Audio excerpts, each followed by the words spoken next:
Hello friends, good morning. आज हम करेंगे क्लास 9 एनसीईआरटी मैथ के चैप्टर 7 ट्राइंगल्स की थ्योरम 7.6 को। अपनी लास्ट वीडियो में हमने थ्योरम 7.5 को कंप्लीट कर लिया था और जिसने उस थ्योरम को नहीं देखा तो उसका लिंक हमने डिस्क्रिप्शन बॉक्स में डाला हुआ, आप उसे वहाँ से देख सकते हैं। ठीक है, तो करते हैं शुरू। थ्योरम 7.6 क्या है? If two sides of a triangles are unequal then the angle opposite to the longer side is larger और ग्रेटर। तो क्या थ्योरम है? हमें ये प्रूफ करना है कि हमारे पास एक ट्राइंगल है, उसकी मैंने कोई भी दो साइड को अनइक्वल ले लिया। अनइक्वल मतलब एक साइड बड़ी होगी और एक छोटी होगी। अनइक्वल का मतलब यही होगा। ठीक है, तो ये बोल रहा है कि जो बड़ी साइड है मीन्स लॉन्गर साइड है, उसके सामने का जो एंगल है वो क्या होगा? लार्जर या ग्रेटर होगा। तो ये हमें प्रूव करना है। मतलब जो भी लॉन्गर साइड के सामने का एंगल होगा वो बड़ा होगा दूसरी साइड के सामने के एंगल से। तो हमने क्या किया? तो हमने भाई इसमें यही किया। सबसे पहले गिवन लिखा। गिवन क्या था? ABC is a triangle. तो मैंने एक ट्राइंगल ली इन विच AC जो ये लाइन है ये मैंने ग्रेटर ली किससे? AB से। तो आपको दिख ही रहा है कि AC बड़ी है और AB छोटी है। ठीक है, उसके बाद हम टू प्रूव लिखेंगे। टू प्रूव में क्या है? तो यानी बड़ी साइड के सामने का एंगल क्या हुआ? एंगल B हुआ। तो मुझे एंगल B को क्या करना बच्चों? एंगल B को मुझे एंगल C से क्या दिखाना है? बड़ा दिखाना है। तो यही हमें प्रूव करना। तो ये टू प्रूव हो गया। तो इस क्वेश्चन को करने के लिए हमें करना क्या है? तो हम क्या करेंगे, क्योंकि कोई भी थ्योरम डायरेक्ट तो प्रूव होने से रही, तो ये मैंने आपको पहले भी बताया अपनी थ्योरम्स में। तो इसके लिए जो हमने पीछे रिजल्ट अपने चैप्टर्स में प्रूव कर चुके हैं, हम कहीं ना कहीं उनका यहाँ पे यूज़ करेंगे। तो क्या करेंगे? तो देखो बच्चों, यहाँ पे मैं करूँगा कंस्ट्रक्शन छोटी सी। कंस्ट्रक्शन में क्या करूँगा? मैं एक AC लाइन पे पॉइंट D को लूँगा और B और D को ज्वाइन करूँगा। यह मैंने इसलिए लिया ताकि मेरे पास जो A, B और D है, यानी ये क्या बन जाए? आइसोसेलेस ट्रायंगल बन जाए। मतलब यहाँ पे मेरे पास AB इक्वल टू क्या हो जाए? AD। तो ऐसा हमने किया, तो उसको हमें कंस्ट्रक्शन में लिखना पड़ेगा। तो यहाँ पे मैं लिखूंगा कंस्ट्रक्शन। तो कंस्ट्रक्शन में क्या करेंगे? Take a point D on a line AC such that AB equal to AD। ठीक है, और ज्वाइन बस लिखने की जरूरत नहीं है। Take a point D on a line AC such that AD equal to AB and join BD। और BD को मैंने ज्वाइन कर दिया। तो बच्चों इससे क्या हुआ? इससे हमारे पास ये जो ट्रायंगल है ये आइसोसेलेस ट्रायंगल बन गई। तो आइसोसेलेस ट्रायंगल में अभी हमें क्या करना है? मैंने क्यों बनाया इसको? इसके मैं क्या करूँगा, ये ट्रायंगल के, क्योंकि ये साइड्स इक्वल होती हैं, तो हमारे पास एक प्रॉपर्टी होती है कि एक ट्रायंगल की अगर दो साइड्स अपोजिट साइड्स इक्वल हैं तो उनके अपोजिट एंगल्स, मतलब इस साइड्स के सामने का एंगल यानी ये वाला एंगल और इस साइड्स का एंगल यानी ये वाला, यानी ABD और ADB क्या होंगे? इक्वल होंगे। तो वही काम हमें करना है। तो अब प्रूफ शुरू करेंगे। तो प्रूफ में क्या लिखेंगे? तो प्रूफ में लिखेंगे इन ट्रायंगल ABD। तो इन ट्रायंगल ABD क्या है? तो ये जो रिजल्ट मैंने लिखा है यहाँ पे AB इक्वल टू AD, क्यों लिखा? क्या मतलब लिखने का वजह? By construction. तो ये मैंने जो रिजल्ट है ये बाय कंस्ट्रक्शन किया है, तो इस वजह से मैंने इसको लिखा। और लिखा क्यों? ताकि मैं इसके अब सामने के एंगल को क्या दिखा सकूं? इक्वल दिखा सकूं। तो AD के सामने का एंगल बच्चों ABD है, तो AB के यानी AB के सामने का AB के सामने का ADB है। तो यहाँ पे मैं लिखूंगा angle, therefore angle ADB equal to होगा एंगल ABD। इसका कारण देंगे, क्यों? Because angle opposite to equal sides of triangle. ठीक है, angle opposite to equal sides of triangle. अब ये करने के बाद, क्योंकि हमें बच्चों रिजल्ट में दिखाना है B ग्रेटर देन C है, तो मुझे ये एंगल इसके ग्रेटर दिखाना है। तो यहाँ तक भी मुझे जाना होगा। तो इसके लिए मैं क्या करूँगा? अब जैसे मैंने इन ट्रायंगल ABD लिया, अब मैं लूँगा अपने ट्रायंगल BDC को। तो जब BDC होगी उसमें देखो एक एंगल ये बना हुआ है, एक एंगल आपका ये है और एक यहाँ बनेगा। बट आपने पढ़ी है एक थ्योरम जो हमने की थी, अगर आपके याद हो, हमने अपनी थ्योरम 6.8 की थी, जो 6th चैप्टर की थी, जो लाइन्स एंड एंगल्स था। तो उसमें हमने पढ़ा था एक ट्रायंगल का जो एक्सटीरियर एंगल होता है, मतलब मान लो एक अपने पास ट्रायंगल है, उसका जो एक्सटीरियर एंगल होता है वो दूर वाले अपोजिट एंगल्स के सम के इक्वल होता है।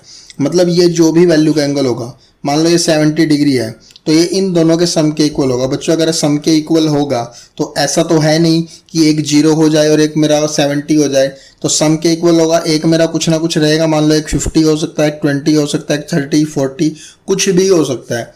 तो कहने का मतलब क्या हुआ, ये वाला जो एंगल है बाहर वाला वो हमेशा इन दोनों एंगल से क्या रहेगा, बड़ा। तो मैं ये चीज क्यों बता रहा हूं, क्योंकि ये चीज मैं यहाँ यूज करने वाला हूं। अब तो मैं क्या लिखूंगा कि इन ट्रायंगल BDC, ठीक है, BDC ट्रायंगल में क्या है, angle ADB, in triangle BDC angle ADB is the exterior angle of triangle BDC।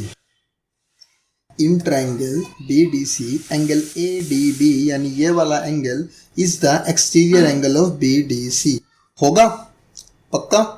तो आगे, तो ये अगर है तो क्या होगा, इसकी वजह से देयरफॉर, अभी ये मैंने आपको चीज समझा दी कि ये एक्सटीरियर है, अगर ये इन दोनों के यानी ये वाला एंगल इन दोनों के सम के इक्वल है तो ये एंगल हमेशा इन दोनों एंगल से क्या होगा, बड़ा होगा। तो मैं लिख सकता हूं देयरफॉर, यानी किसको लिखूंगा मैं, इनमें से किसी को लिख लूं, ACB लिख लो या DCB लिख लो, आपकी मर्जी है, या मैं ADB को लिख लेता हूं। तो ADB angle ADB greater than होगा ACB से, होगा। या मैं ये बोल सकता हूँ ACB को बजाय इसको C भी लिख सकता हूँ, ये चीज़ होगी। और अगर ये चीज़ है और ये वाला एंगल इससे भी बड़ा होगा, किससे, इस वाले से, और मुझे इसकी अभी रिक्वायरमेंट नहीं है, तो ADB अगर मेरा ACB से बड़ा है, और आपने इस वाली ट्रायंगल में अभी ऊपर प्रूव किया है कि जो ADB है वो किसके इक्वल है, ABD के। इसको यहाँ पे मैं इक्वेशन नंबर 1 दे सकता था, ठीक है। तो अब क्या होगा, मैं ADB की जगह क्या लिख दूंगा, ABD। और ABD कौन सा एंगल है बच्चों, ये वाला एंगल है, यानी ये वाला एंगल है, ठीक है।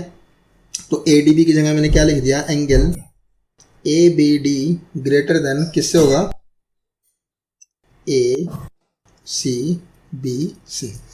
तो यानी ये हमने क्या किया, हमने यहाँ पे एक्सटीरियर एंगल प्रॉपर्टी लगा के ये दिखाया कि ये वाला एंगल इससे बड़ा होगा, ठीक है। बट जो ये वाला एंगल था ये मेरा इस वाले एंगल के इक्वल था, तो मैंने इस वाले एंगल को इससे रिप्लेस कर दिया। ये मैं प्रूव मतलब किया था हमने प्रूव, पहले ये फ्रॉम इक्वेशन फर्स्ट कर देना, ठीक है। तो अब एक चीज बताओ, अगर ये वाला एंगल, सिर्फ ये वाला एंगल हमारा, ये वाला एंगल, अगर ये वाला एंगल, ये पूरे B हमारा ये कंप्लीट एंगल है बच्चों, ये वाला, अगर इस B का ये वाला पार्ट इससे बड़ा है, यानी अपने AC से यानी C से बड़ा है, मैं इसको ऐसे भी लिख सकता था, ABD greater than angle C।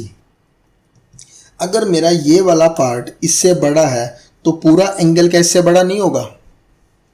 हाँ, अगर मेरा सिर्फ इस B पार्ट का, B पूरे एंगल का ये वाला पार्ट इससे बड़ा है तो क्या ये पूरा एंगल इससे बड़ा नहीं होगा, होगा, क्यों नहीं होगा।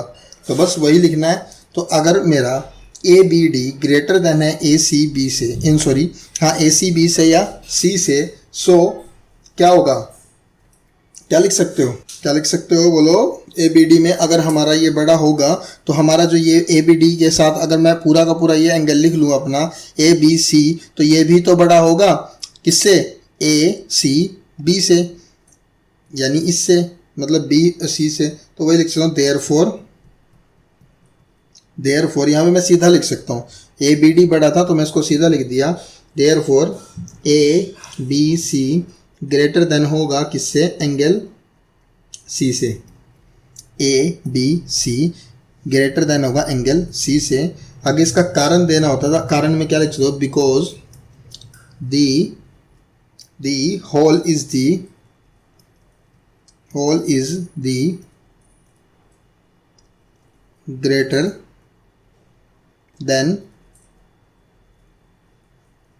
Part of it.